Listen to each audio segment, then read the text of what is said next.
शिवपुराण महात्म्य विद्येश्वर संहिता 15वां अध्याय देश, काल, पात्र और दान का विचार। ऋषियों ने कहा, समस्त पदार्थों के ज्ञाताओं में श्रेष्ठ सूत जी हमसे देश, काल और दान का वर्णन करें। देश का वर्णन। सूत जी बोले, अपने घर में किया देव यज्ञ शुद्ध ग्रह के फल को देने वाला है। गौशाला का स्थान घर में किए गए देव यज्ञ से 10 गुना, जबकि जलाशय का तट गौशाला से 10 गुना है। एवं जहाँ तुलसी, बेल और पीपल वृक्ष का मूल हो, वह स्थान जलाशय तट से भी 10 गुना महत्व देने वाला है। देवालय उससे भी अधिक महत्व रखता है। देवालय से 10 गुना महत्व रखता है तीर्थ भूमि का तट। उससे भी श्रेष्ठ है नदी का किनारा, तथा उसका 10 गुना उत्कृष्ट है तीर्थ नदी का तट। इससे भी अधिक महत्व रखने वाला है सप्तगंगा का तट, जिसमें गंगा, गोदावरी, कावेरी, ताम्रपर्णी, सिंधु, सरयू और रेवा नदियाँ आती है। इससे भी 10 गुना अधिक फल समुद्र का तट, और उससे भी 10 गुना अधिक फल पर्वत चोटी पर पूजा करने से होता है। और सबसे अधिक महत्व का स्थान वो होता है जहाँ मन रम जाए। काल का वर्णन।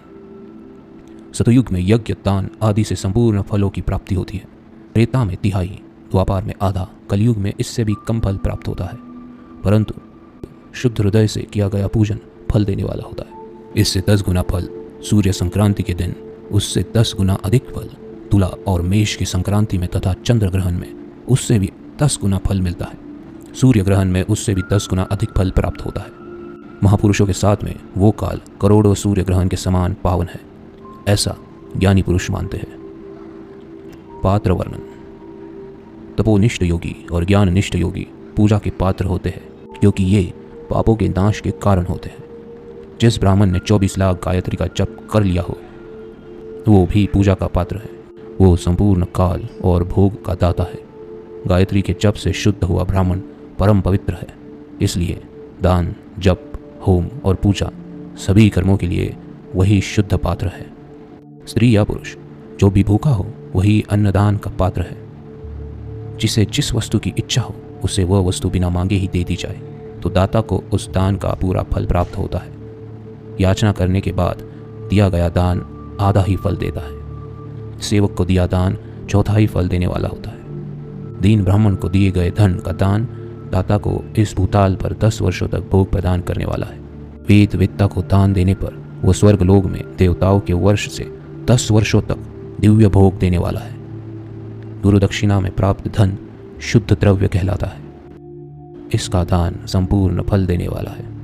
क्षत्रियों का शौर्य से कमाया हुआ, वैश्यों का व्यापार से आया हुआ और शूद्रों का सेवावृत्ति से प्राप्त किया धन उत्तम द्रव्य है। दान का वर्णन। गौ, भूमि, तिल, सुवर्ण, घी, वस्त्र, धान्य, गुड़, चांदी, नमक, कोहड़ा और कन्या नामक 12 वस्तु का दान करना चाहिए। गोदान में सभी पापों का निवारण है और पुण्यकर्मी की पुष्टि होती है। भूमि का दान परलोक में आश्रय देने वाला होता है। तिल का दान बल देने वाला तथा मृत्यु का निवारक होता है। सुवर्ण का दान वीर्यदायक और घी का दान पुष्टिकारक होता है। वस्त्र का दान आयु की वृद्धि करता है। धान्य का दान करने से अन्न और धन की समृद्धि होती है। गुड़ का दान मधुर भोजन की प्राप्ति कराता है। चांदी के दान से वीर्य की वृद्धि होती है। लवण के दान से शररस भोजन की प्राप्ति होती है। कोहड़ा या कुष्मांड के दान को पुष्टिदायक माना जाता है। कन्या का दान आजीवन भोग देने वाला होता है। जिन वस्तुओं से श्रवण आदि इंद्रियों की तृप्ति होती है, उसका सदा दान करें। वेद और शास्त्रों को गुरुमुख से ग्रहण करके कर्मों का फल अवश्य मिलता है। इसे ही उच्च कोटि की आस्तिकता कहते हैं। भाई, बंधु अथवा राजा के भय से जो आस्तिकता होती है, वो निम्न श्रेणी की होती है। जिस मनुष्य के पास धन का अभाव है, वो वाणी और कर्म द्वारा ही पूजन करे।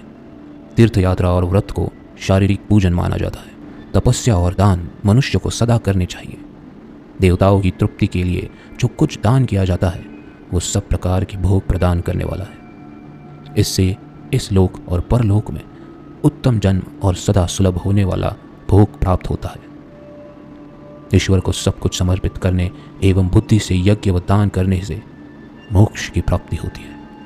हर हर महादेव। ये था शिवपुराण विद्येश्वर संहिता का 15वां अध्याय, देश, काल, पात्र और दान का विचार।